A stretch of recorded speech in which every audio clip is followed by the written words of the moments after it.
Doctor, buenas noches, bienvenido. Le cedo el micrófono para que usted comience, por favor, doctor. Muy buenas noches, un placer muy grande, gracias al Laboratorio San Fernando y realmente un placer muy grande poder comunicarnos a través de este medio que la situación y las condiciones sociales y la pandemia nos está exigiendo que lo hagamos. Entonces, de esta manera, hablamos del estrés postraumático, que es una enfermedad social, mental grave que está ocurriendo en nuestro diario vivir y en el mundo. Entonces vamos a tomar en cuenta que las primeras referencias de aislamiento a los enfermos para evitar contagios se encuentran en el Antiguo Testamento y en los escritos de Hipócrates del siglo V antes de Cristo, o sea que no es nada nuevo. Posteriormente, históricamente, la cuarentena fue utilizado como un método drástico para contener la expansión de las enfermedades. La palabra significa originariamente 4 veces 10 y se empezó a utilizar para el aislamiento de 40 días de los enfermos de la peste negra en Venecia del siglo XIV. Y ya se aplica frente a la lepra, la peste bubónica, contra la fiebre amarilla, el cólera, el tifo y la llamada gripe española en 1918. Entonces, de esta manera vamos a dar un inicio ya con la temática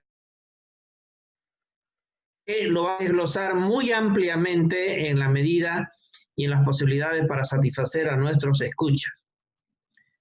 Doctor, un favorcito, mientras tanto, en la parte inferior de su pantalla puede activar su pantalla para que lo podamos ver. Donde dice empezar video. Ok, ahí lo estamos viendo perfectamente, doctor. Muchísimas gracias. Puede continuar, gracias. Bueno, entonces de esta manera vamos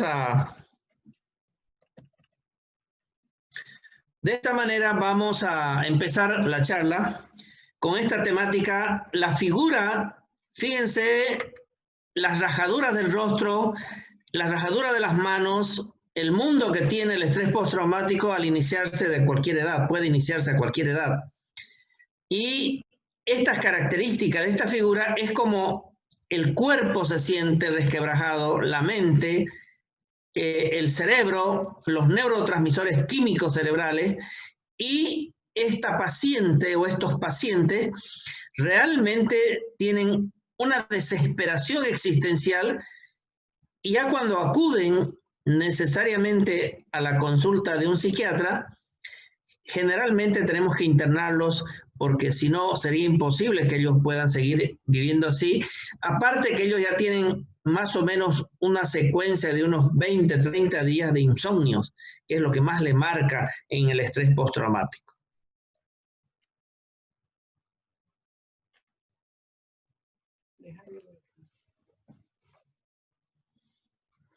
Bueno,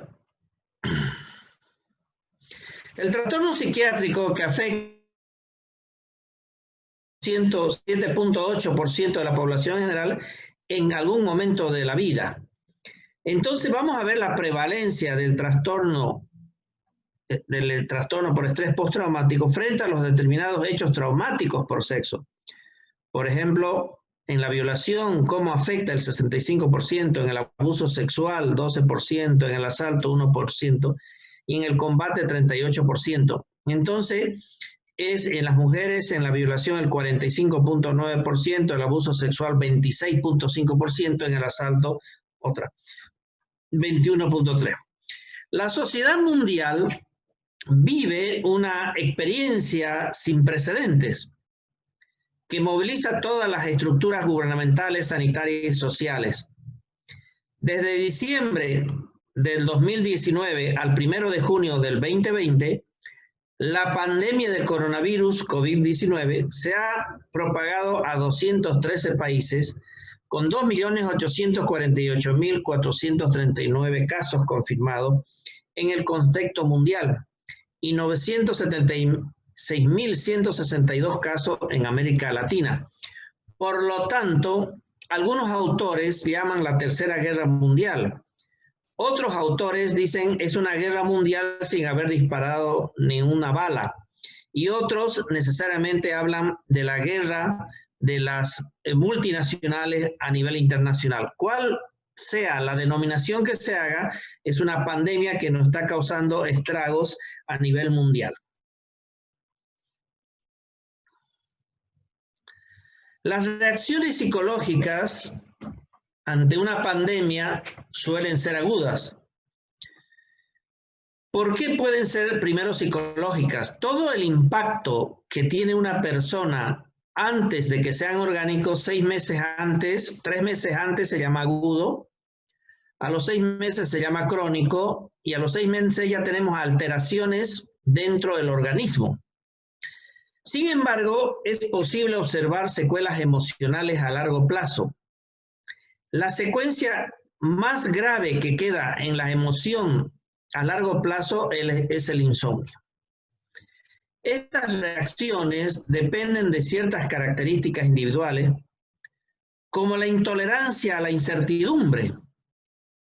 ¿Qué es la intolerancia a la incertidumbre? Es el miedo, es el terror, es la ansiedad anticipatoria que tiene la gente que no sabe lo que va a ocurrir. Y como el humano tiene mucho terror a lo desconocido, aumenta la vulnerabilidad percibida a la enfermedad o a la propensión de la ansiedad. Normalmente nosotros tenemos una ansiedad que es fisiológica, tenemos esa ansiedad que debería ser en todos normales para cumplir con nuestros deberes. Después viene la ansiedad patológica cuando ya es un elemento de juicio muy difícil de poder manejar y ya tiene muchos trastornos. Y la ansiedad anticipatoria es esta que nosotros estamos viviendo actualmente, que nos explica cómo o qué va a suceder post pandemia, o qué va a pasar si no tengo las pruebas rápidas ni la otra, qué va a pasar si faltan las pruebas en Bolivia, etcétera, etcétera. Esto es lo que se llama el estrés postraumático y que marca muy fuerte en la paz personal que tenga. El estrés emocional tiene consecuencias neurobiológicas. Una vez que ya el estrés emocional lleva más de 3 meses y 6 meses, se alteran los neurotransmisores químicos básicos. La serotonina, que es el que te da la felicidad, la melatonina, que es la hormona del sueño, el sistema dopaminérgico que regula todo el sistema de la conciencia, y el sistema adrenérgico junto con las otras hormonas, con la testosterona, la progesterona, etcétera, que incrementan la situación de exacerbar las enfermedades concomitantes. ¿Qué quiere decir esto, una enfermedad concomitante? Cuando nosotros tenemos una enfermedad de base, por ejemplo, somos hipertensos, por ejemplo, tenemos diabetes, por ejemplo, tenemos diálisis 2 veces a la semana. Entonces, toda esta vulnerabilidad reúne criterios para un trastorno mental, porque hay una base que no está funcionando biológica, todo normal, y se exacerba la enfermedad mental. Y esto en particular da los trastornos mayores de ansiedad, de estrés postraumático. ¿Lo estás rayando? ¿Ah? Además, el temor por el contagio, la desinformación, la distorsión o el exceso de información pueden causar preocupaciones, confusión, ira o frustración. Bueno, estamos muy preocupados, queridos del laboratorio, Fernando, porque están rayando la pantalla. Sí, entonces no podemos seguir trabajando así. Están rayando las pantallas en diferentes dibujos que no es conveniente que lo hagan. Sí, sí, justamente estamos queriendo ver quién es para expulsarlo de la reunión, lastimosamente. Deje de compartir, doctor, y vuelva a compartir su pantallita. Les agradecemos, por favor, que no hagan rayaduras.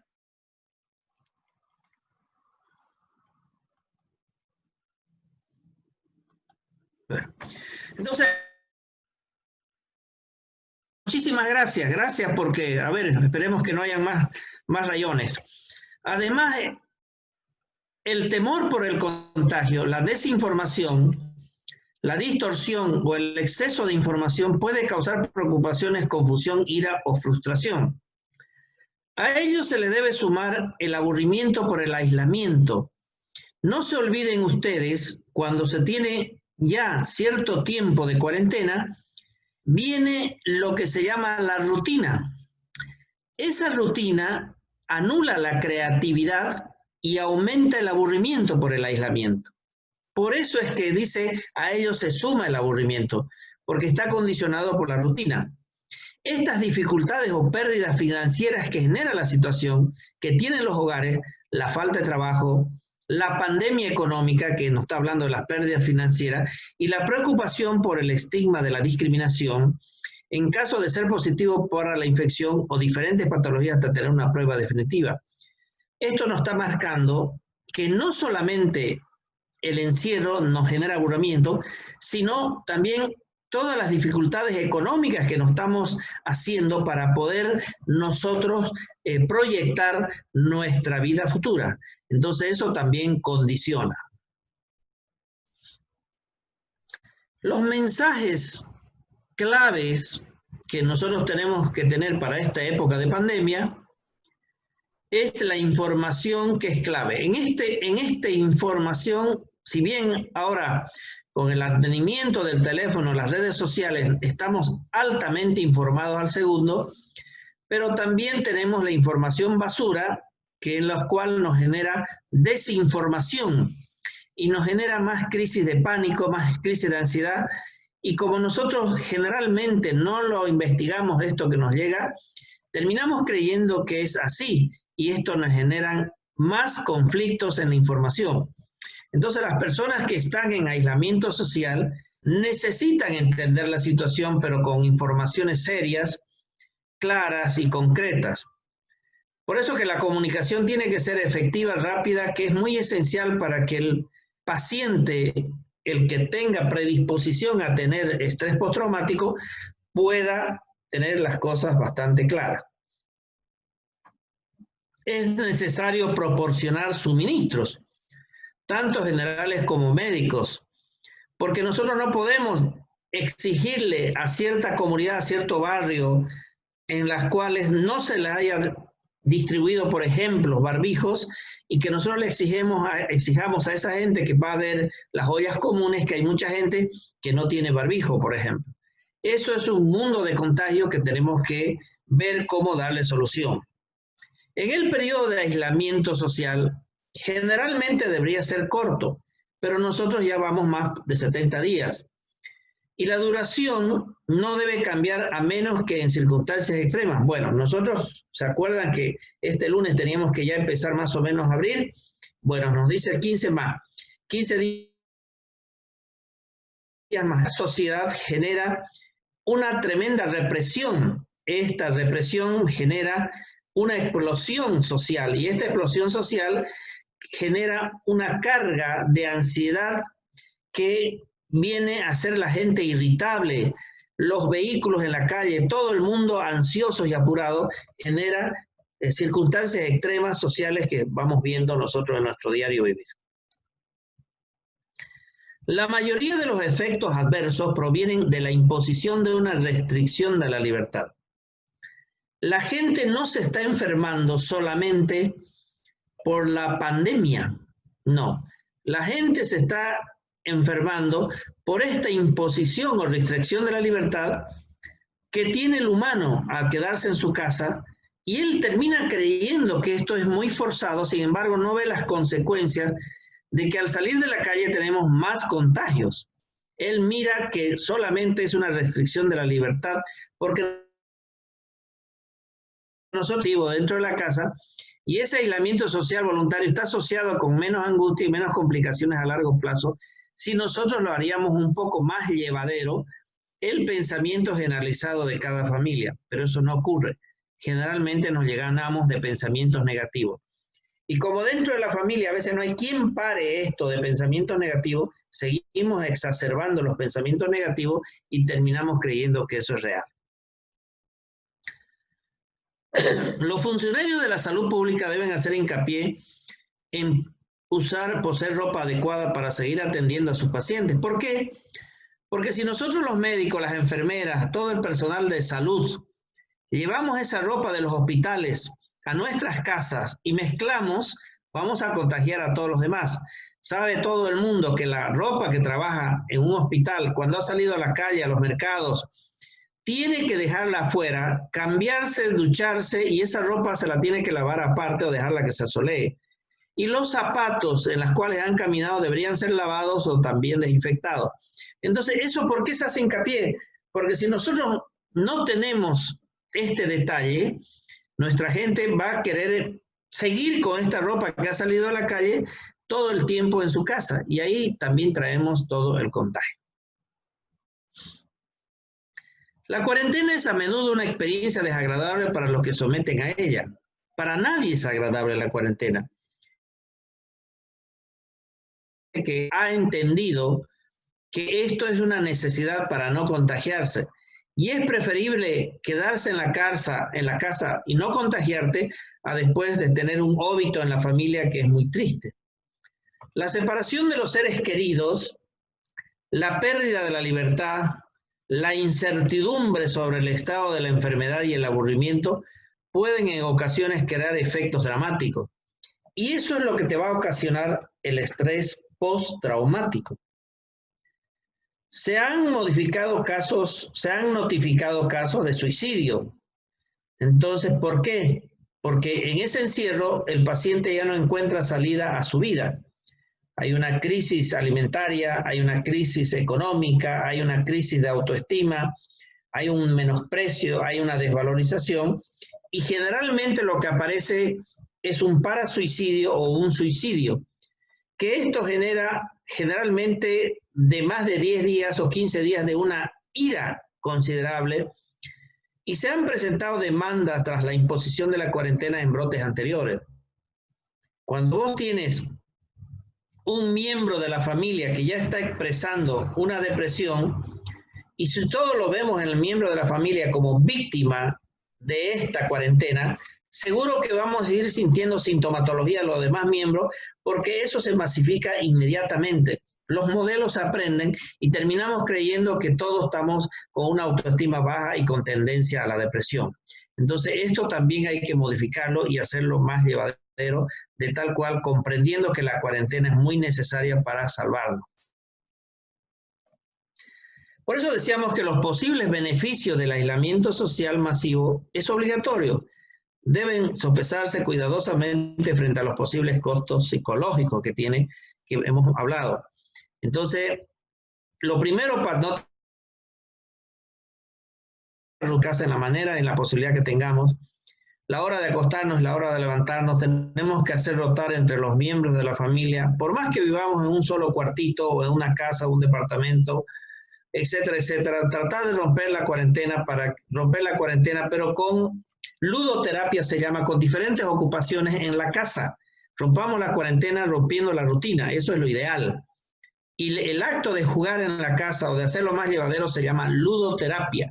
Ludoterapia es de Carlos Lugo, él inventó el ludo. Entonces de ahí viene el nombre de ludoterapia, tener diferentes actividades. Y el éxito del uso de la cuarentena como medida de salud pública requiere que reduzcamos en la medida de lo posible los efectos negativos asociados a ella. ¿Qué nos quiere decir? Los que le decía anteriormente, si nosotros tenemos un miembro que hace 2 días, 3 días, que dice que nos sentimos mal, que no le hallo valor a la vida, que prefiero no existir, tenemos que colaborar para que esa idea negativa no se haga una pandemia familiar de intentos de suicidio o de depresión o de menosprecio o de desvalorización. Claro, también debemos ver si en esta familia no existe ya hambre, no existe necesidad de comida. Entonces la crisis de la cuarentena en esta familia va a ser mucho más riesgosa y más problemática. Por eso, cada miembro de una familia es totalmente su problema diferente a la relación de otras clases sociales. Eso hay que hacer. No hay que generalizar la situación existencial. Seguimos. Bueno, entonces, para darle las consideraciones generales, todo lo que le hemos dado anteriormente, es la etiología, cómo se produce el estrés postraumático y cómo estos aspectos psicosociales nos está dando el estrés postraumático, ¿no? Bien, vamos a entrar a la definición, que se trata de un trastorno que surge como respuesta diferida a un acontecimiento estresante, que causarían por sí mismo malestar generalizado en casi todo el mundo.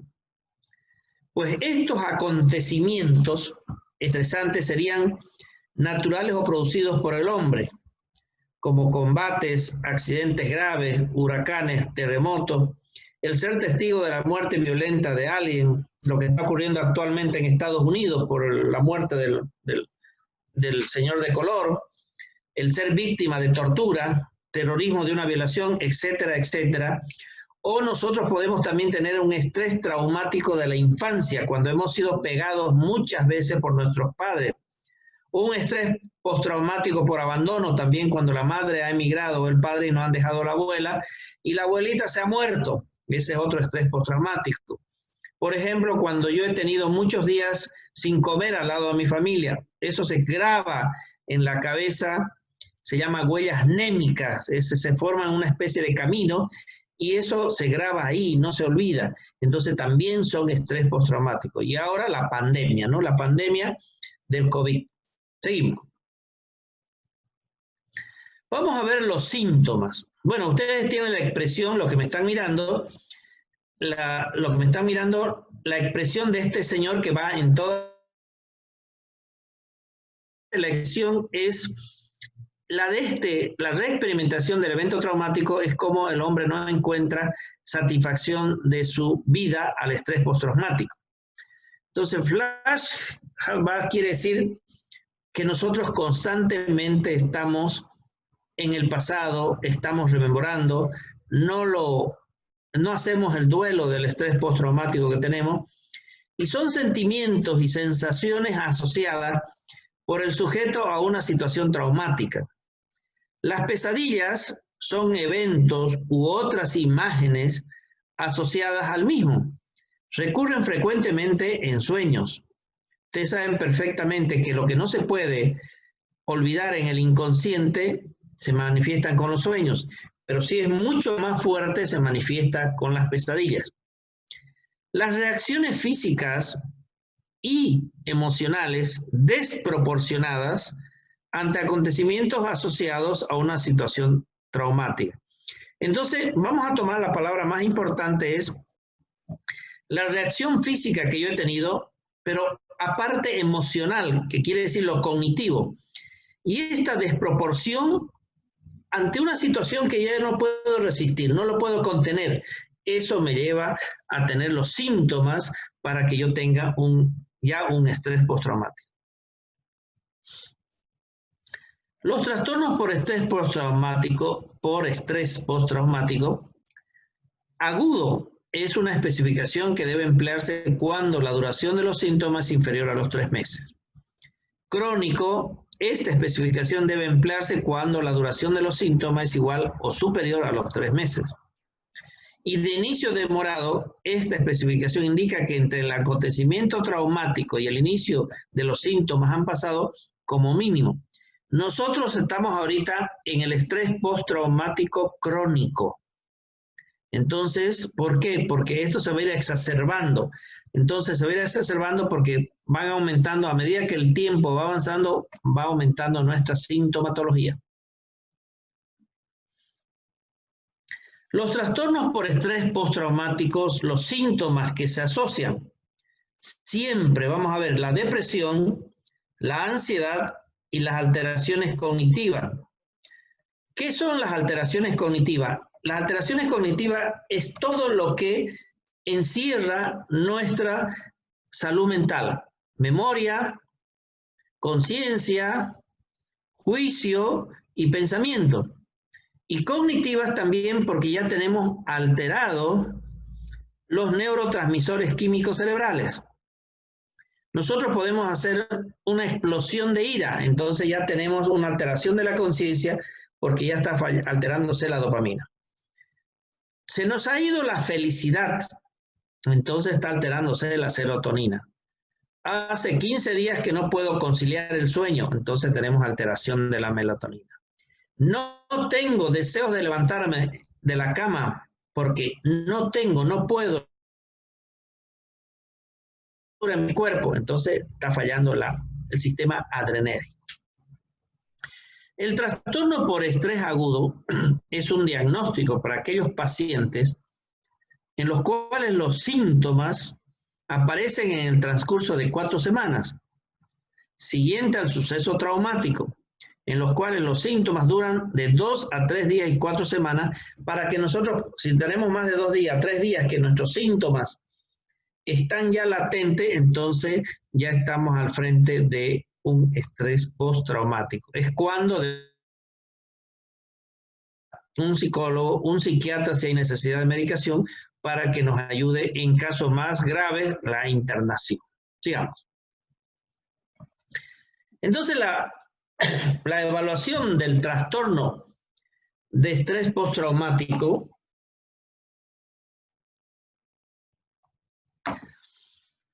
está condicionada, primero, por las circunstancias históricos sociales que enmarcan los hechos traumáticos. El ámbito cultural, social, familiar de la víctima. Por ejemplo, en el ámbito cultural es muy importante que nosotros preservemos nuestra cultura innata. En el ámbito social, que mantengamos nuestras redes sociales y familiares. Y familiar de la víctima, ¿qué quiere decir? Que no tenemos que ser solamente el centro de acusarla a la víctima del estrés postraumático, sino que tenemos que ayudarla. Por lo tanto, esto va a incidir en sus reacciones psicológicas, expresándose a través de síntomas de reexperimentación, evitación o hipervigilia. ¿Qué es una reexperimentación? Yo quiero temáticamente, obsesivamente, que vuelvan mis pensamientos traumáticos para sentirme mal y sentirme víctima. Ejemplo, yo tengo mi señora madre que ha fallecido y ha fallecido traumáticamente en un accidente. Y yo no le he podido velar ni enterrar como está ocurriendo ahora con el COVID. Ese trauma nos va a quedar mucho tiempo y vamos a rememorar constantemente porque el duelo no lo tenemos elaborado. Esa es la reexperimentación. Y la evitación es cuando hacemos la negación de realidad. Ejemplo, a mí el COVID no me va a entrar, no me voy a enfermar. Y por lo contrario, la hipervigilia es cuando ya exageramos todo y dramatizamos lo que está ocurriendo en nuestro contenido. Entre ellas el empleo, entre ellas se empleó y se sigue empleando las entrevistas libres, las semiestructuradas y estructuradas, así como las técnicas psicometrías como los protocolos psicofisiológicos. Ustedes saben que Bolivia y Santa Cruz es muy joven en cuanto a las terapias psicológicas y en cuanto a las terapias psiquiátricas. Por lo tanto, nosotros el índice de tratamiento que se tiene en las terapias en pacientes es muy poca. Entonces determinamos una situación en la cual eso también hay que revisar.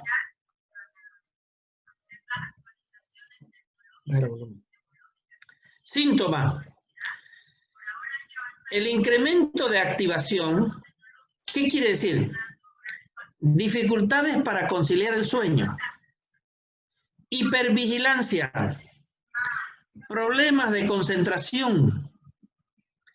Irritabilidad, impulsividad, agresividad.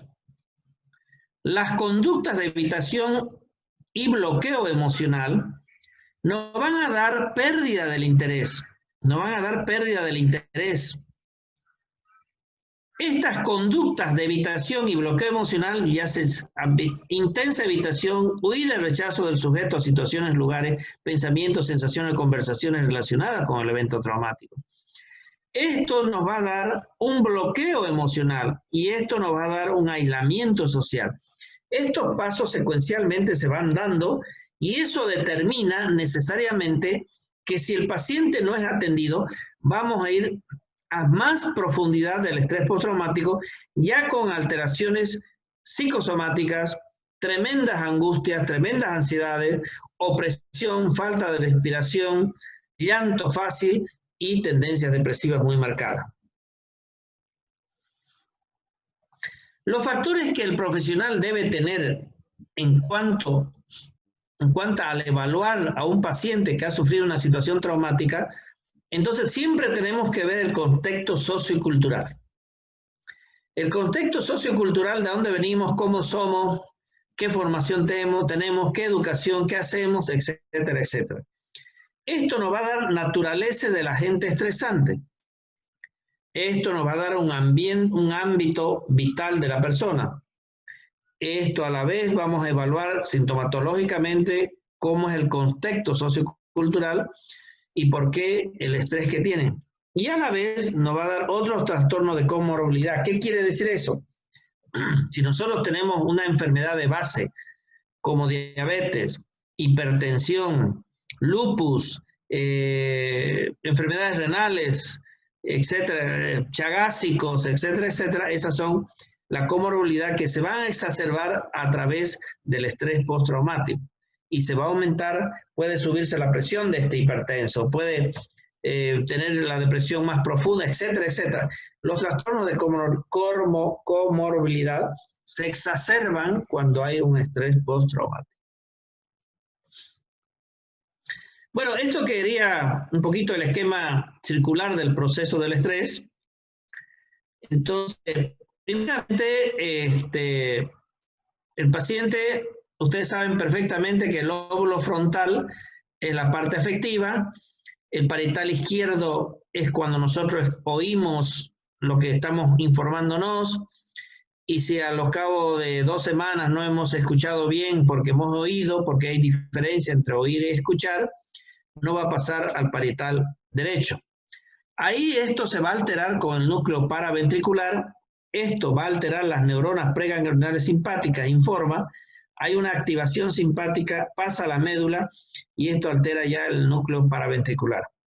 Como ya estamos alterando la dopamina, la serotonina y la noradrenalina, entonces también se va a alterar el cortisol y ahí viene ya la descarga o la lluvia del estrés postraumático. Esto en el sistema hipotalámico va a haber una respuesta endocrina. Entonces tenemos la T3 y la T4, nos va a dar, la tiroides va a empezar a funcionar mal. La amígdala, la respuesta emocional, que es la que condiciona cuáles son las emociones buenas y malas, nos va a dar respuestas isoeléctricas en la cual la emoción no va a ser vista como en su verdadera dimensión. El complejo cortical nos va a dar las reacciones cognitivas y conductuales alteradas y los núcleos del Tourette, las respuestas autonómicas van a ser alteradas también. Entonces va alterando absolutamente todo el sistema neurológico, el sistema endocrinológico y el sistema de los neurotransmisores químicos. Bueno, una vez que nosotros ya tenemos diagnosticados, pero queremos seguir diagnosticando más profundamente el estrés postraumático, vamos a ver los instrumentos para evaluar la exposición a trauma. Entonces vamos a tener, lo primero, las escalas que evalúan la exposición a trauma. Esto empleado todavía está con el DSM-4, el empleo del criterio, indicando si un individuo estuvo expuesto a un evento traumático. Viene la flecha siguiente, instrumentos de diagnóstico. Se hacen las entrevistas estructuradas sobre los trastornos postraumáticos, nos permite detectar diagnósticos comórbidos. ¿Qué es la entrevista que se tiene que hacer? La primera entrevista de un paciente con trauma se tiene que hacer entre 45 minutos, 1 hora, hasta 2 horas, porque la primera entrevista es la más importante que vamos a captar el trauma que tiene. Estas escalas que evalúan la severidad del trastorno estrés postraumático tienen que en cuenta los criterios B, C y D del DSM-4. Y esto a la vez tenemos que buscar instrumentos psicométricos que hay en BPI, que posee 2 subescalas específicas para el trastorno del estrés postraumático y otras pruebas de Rorschach y White que determinan que nos puedan ayudar en el psicodiagnóstico del paciente con estrés postraumático. Nosotros vamos a tener niños con estrés postraumático, sí lo hay. Tú puedes medir un niño ya desde los 3 años, los estrés postraumáticos. Por ejemplo, en los niños violados, en los niños que han sido tocados los genitales, son niños que hay que emplear un vocabulario sencillo. Y cuando tienes un niño que ha sido violado, por ejemplo, un estrés postraumático grave, no es que la primera, la segunda y la tercera psicóloga va a hacer la misma entrevista. Hay que respetar a ese niño porque va a venir mayor el estrés postraumático cuando se le hace la entrevista. ¿Qué tiene que hacerse? Un lenguaje de fácil comprensión. Asimismo, se deben complementar la información con otras escalas, las cuales se administren a los adultos que están en contacto directo con el niño, miembros de la familia. Instrumentos para evaluar la exposición a eventos traumáticos de niños que están, los cuestionarios que están ahí en la diapositiva que pueden sacar ustedes para ver mi peor experiencia, el WES, el cuestionario mi peor experiencia escolar, WES, inventario de conductas sexuales infantiles y la escala de exposición de abuso interpersonal de niños, que son tests que ya los manejamos perfectamente en Santa Cruz y que en el Centro de Salud Mental ya se están aplicando. Tratamiento. Greenberg, Paivio, en el año 2000, había hablado de un esquema de tratamiento. El tratamiento tenés que ver la falta de habilidad para efectuar cambios en la relación común en el entorno. Una vez que ya tenemos terapia, la que más se adecua es la terapia conductual. ¿Por qué la terapia conductual? Porque tienes que cambiar los hábitos crónicos y negativos para cambiarlos en hábitos positivos, cambiar la parte caracterológica, eso va a cambiar la parte personal y va a cambiar por lo menos la convivencia del paciente. La evitación o disociación de la emoción que lleva a la desorientación y a la incongruencia, tenemos que trabajar eso. Los problemas para regular la intensidad de la emoción.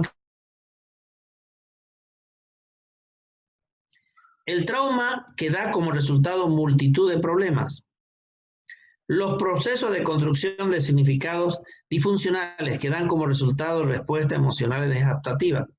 Entonces, de acuerdo al psicólogo, al psiquiatra que entreviste un estrés postraumático, se tiene que ver cuál es el tratamiento más adecuado, porque existen múltiples causales del estrés postraumático. Entonces, de acuerdo a la causalidad que se tiene en la sintomatología del estrés postraumático, recién tenemos que ir al tratamiento. Vamos a ir por la psicoterapia. La psicoterapia primero individual. Vamos a ver los enfoques tradicionales psicoterapéuticos. Y esto nos va a llevar a enfoques tradicionales psicoterapéuticos, tratamiento psicoanalítico, si es que quiere el psicoanálisis, hipnoterapia y terapia psicodinámica. Y dentro de los enfoques tradicionales psicoterapéuticos, tratamientos cognitivos conductuales. Por ahí viene la psicoterapia colectiva. Vamos a ver dentro de la familia, la terapia familiar colectiva, vamos a ver las violaciones, desastres naturales. Esto va a ser también como primera entrevista lo más importante. ¿De dónde viene la etiología del estrés postraumático para que nosotros acompañemos a la psicoterapia adecuada que necesita este paciente? El tratamiento cognitivo-conductual. Las terapias conductuales, en el cual se emplean las técnicas de afrontamiento y exposición. ¿Qué es afrontamiento?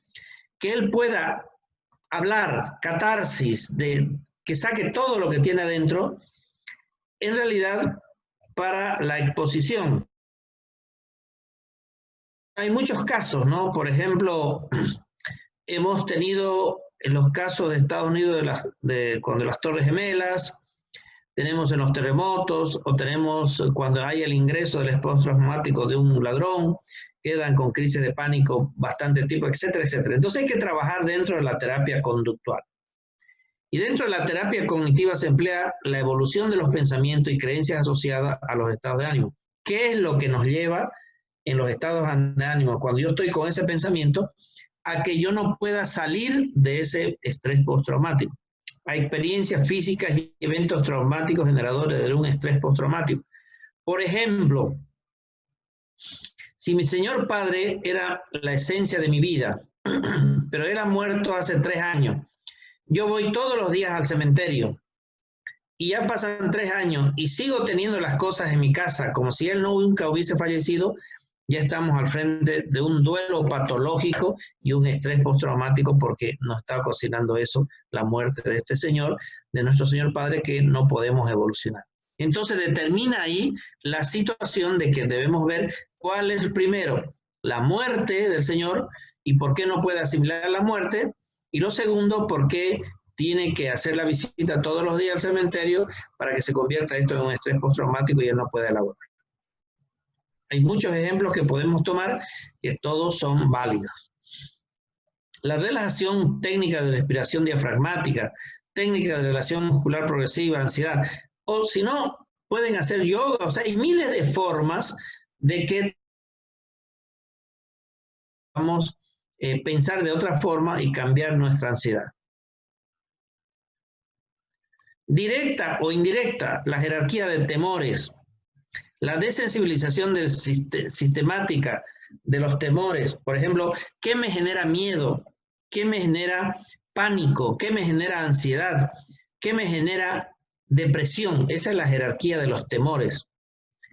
Y ese evento ansiógeno nos da alteraciones en la respiración y tenemos que hacer tratamiento de relajación para que ese evento ansiógeno se relaje desde la respiración y relajemos nuestro pensamiento para que tengamos mayor capacidad.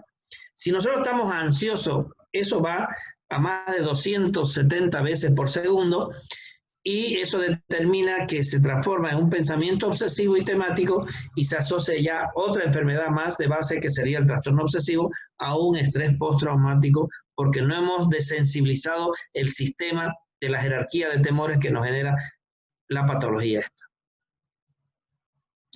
Podemos hacer relajación y trastornos de la respiración, detección de pensamiento corto intrusivo. En el momento de la detección del pensamiento, ¿ve? Tenemos que plantearle al paciente que lo ha podido detener el pensamiento, que lo ha podido liberar, que lo ha podido realmente buscar una solución a su estrés postraumático que le estaba ocasionando. Y es mucho más importante que aprenda a relajarse, que aprenda a tener una respiración normal y no ansiógena, ¿no? El procedimiento. Entonces el procedimiento es identificación de los pensamientos inadecuados, lo más importante. Evaluación y análisis de estos pensamientos inadecuados. Analizar hasta qué punto los pensamientos se ajustan a la realidad. Generalmente, cuando son ansiosos no tienen realidad, que sería pensamientos idealistas, ¿no? Analizar las consecuencias de los pensamientos, porque el pensamiento tiene que ir con la idea, el juicio y la memoria y la conciencia, y hay que ver si estos pensamientos son reales o no son reales. Entonces no nos olvidemos, ¿cuáles son los 4 pilares de la salud mental de cualquier humano? Conciencia, pensamiento, juicio y memoria. Una vez que nosotros esos pilares están normales, ya podríamos analizar qué pasaría si lo que se piensa fue cierto. Entonces, ¿qué es lo que nos lleve al raciocinio? Tenemos que ver si es real, era imaginario o era simplemente una sensación que yo me metí en la cabeza que no tenía ningún criterio de realidad.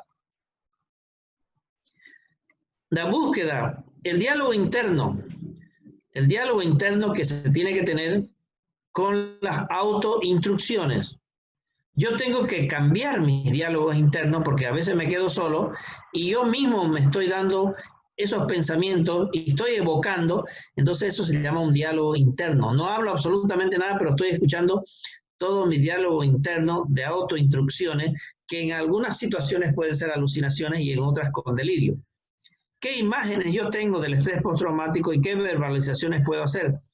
Por ahí soy una persona que puedo hablar solo y descargo, puedo escribirlo, descargo, puedo hacer imágenes, dibujos y descargo. Entonces hay que ver que cada paciente de estrés postraumático tenga la capacidad de la forma que sea de poder dialogar internamente para descargar las autoinstrucciones que tiene cada paciente. Tratamiento farmacológico. El tratamiento para el estrés postraumático, desde el punto de vista farmacológico, se da especialmente cuando existe la presencia de síntomas ansiosos o depresiones prominentes. Tratamiento psicoterapéutico y tratamiento farmacológico. Entonces, siempre tiene que ir acompañado. El psicólogo tiene que trabajar con el psiquiatra para que lo pueda medicar y los dos manejarlo al paciente regularmente en terapia y en la visita al psiquiatra y al psicólogo para que el paciente salga mucho mejor. ¿Qué debemos usar? Y alucinaciones, tenemos que usar un neuroléptico, como la risperidona o el haloperidol. Pueden ser atípicos o típicos, puede ser la quetiapina, puede ser la olanzapina, etc. Depende de cada paciente, qué antigüedad tiene su estrés postraumático, qué características, si tiene una enfermedad de base como esquizofrenia, o era depresivo, o es bipolar, etcétera, etcétera. Hay que ver primero adecuar para usar un neuroléptico cómo y qué características tiene, si existen los delirios y las alucinaciones.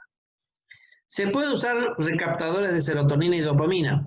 Existen los tratamientos ahora que son recaptadores puros, como la paroxetina a cierta dosis, que también sirve para dopamina. Después tenemos los escitalopramines, tenemos la fluoxetina, etcétera, etcétera. Y la clorimipramina, que todavía sigue viviendo, que viene la clorimipramina de 75 miligramos. Está permitido usar benzodiazepina. Lo que no se debe hacer es usar benzodiazepina sin usar recaptadores de serotonina y dopamina. Eso no, porque si el paciente tiene intentos suicidios va a terminar matándose. Situación cultural, genética y epigenética de ser un adicto, lo vamos a volver más adictos con las benzodiazepinas. Si el paciente se alcoholiza comúnmente y alcoholizado toma los medicamentos por un intento de parasuicidio, nosotros vamos a llevar lo que él tenga más parasuicidios. Entonces debemos primero examinar si al paciente le vamos a dar benzodiazepinas y qué tiempo. También puede servir los tratamientos homeopáticos y esto tenemos que respetarlo. Hay gente que maneja muy bien los tratamientos homeopáticos y que funcionan, pero eso dependerá de la sintomatología, las características que tiene el paciente y lo más importante de todo, qué patología tiene de base para usar todo el esquema farmacológico que nosotros deseamos. Tiene que manejar esto un médico, ¿no?, que sepa manejar psicofármacos para el estrés postraumático, porque después, cuando ya el paciente mejore, también tenemos que ir retirando porque el tratamiento no es de por vida. Las terapias grupales. Ayudar al niño a afrontar una experiencia traumática concreta en sus secuelas. Esto cuando nosotros tenemos un niño abandonado, cuando los niños tienen muchos bullying, traumas en los hogares, etcétera, etcétera. Funcionan debido a que su estructura psicoeducativa contiene la ansiedad y reduce los problemas de la regresión. Entonces, con la terapia grupal es más fácil que el paciente vaya regresionando y se adapte al grupo. Por eso se llaman psicoeducativas. Y esta terapia grupal tiene un objetivo: apoyar a la gente a enfrentarse activamente a cada momento. Esto, estabilizar las reacciones psicológicas y fisiológicas hacia el trauma. Tenemos que llevarlo, que podemos también utilizar psicodrama. Se utiliza también el psicodrama, que funciona muy bien para los pacientes con estrés, que dramaticen su drama. que dramaticen su estrés postraumático, etcétera, etcétera. Escuchar y atender las necesidades propias y las emociones de los demás.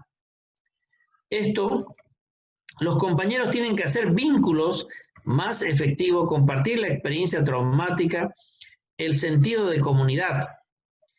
Aquellos pacientes que, por ejemplo, no tienen familia, son solos, son yoístas, son ególatras, son narcisos o son megalómanos, no tienen tendencia de familia, porque ellos no pueden vivir en familia.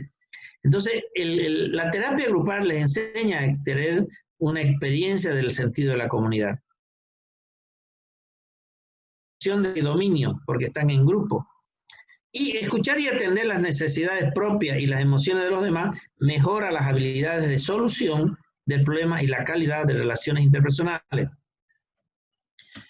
Cuando en la terapia de grupo, al día siguiente o a los 2 días, el paciente quiere seguir tocando su problema, sí, se debe tocar el problema hasta que ya se haya asimilado, no aceptado. Asimilar en terapia es causa más efecto sobre realidad. Aceptar, todavía hay dolor, hay sufrimiento, hay agonía. Entonces, se debe trabajar en el grupo con este compañero que está en el grupo, que él pide que se repita nuevamente, se trate su problema, que lo exprese su problema, y vamos viendo que con los días pasan en la terapia, él va asimilando su problema y se hace más llevadera su patología. Ofrecer información sobre el trauma y los efectos psicológicos comúnmente observados. Yo alguna vez tenía la idea de que nos pasen por diferentes canales 1 hora de charlas educativas, pero bueno, no se consiguió. Esto abordaría las preocupaciones por el retorno a la rutina diaria y fomenta su reordenamiento. Las charlas educativas brindan apoyo emocional y estimular la comunicación directa y abierta entre el terapeuta y el grupo. Y esto retroalimentar interpersonalmente a los miembros del grupo, motivar en cuanto a las mejoras y avances de cada sesión. Por eso que las charlas educativas generalmente debe informarse al líder y no tener un líder impuesto. Una vez que el líder de la comunidad aprende, él tiene que dar las charlas. No es recomendable que el líder impuesto que va del grupo. Por eso que la charla educativa tiene que darla quien sea más afín al grupo. Bueno, entonces los grupos de actividades de discusión introduce la comunidad verbal y no verbal a los temas de discusión grupal, discusión de los hechos traumáticos de los integrantes, establecer habilidades para enfrentar las actitudes ante el problema, utilizan la técnica de modelado, puede ser dibujo, puede ser laminado, puede ser pinturas, etc. Limitan sus conductas regresivas y disruptivas y expresan sus afectos dolorosos, abordar conflictos individuales con ayuda del grupo, etcétera, etcétera. Eso se tiene que adecuar al ambiente donde estamos y donde estamos trabajando con el estrés postraumático. La red de soporte, la red social de apoyo, permanece intacta. La gente seguirá bien protegida contra el estrés de cualquier tipo. Esa es la red de soporte. Respecto a los niños y a los adolescentes, son resistentes si tienen un cuidador emocional y físicamente disponible, un protector en la familia. Por eso, en la familia tiene que haber un liderazgo rotativo para que no sea cansador, agotador y desgastante, peor en una pandemia como la que tenemos y en la cuarentena, ¿no? Y al reconocer la necesidad de filiación como protección contra los traumas, restauramos del apoyo social. ¿Qué quiere decir esto? Por ejemplo, si nosotros tenemos un problema gravísimo en una familia, no todo el mundo tiene que perder la cabeza. Hay alguien que tiene que sostener el equilibrio y mantener la respuesta que se puede hacer ante esta familia. Si todo el mundo pensamos solamente con el corazón y nos emocionamos y hacemos una euforia de la tragedia, no vamos a resolver absolutamente nada, y eso es lo que nos está pidiendo la red de soporte. Tiene que haber un protector en la familia que no pierda la cabeza para asesorar a todos los miembros de los que componen la familia. Bueno, muchísimas gracias al laboratorio, a quienes han auspiciado todo esto.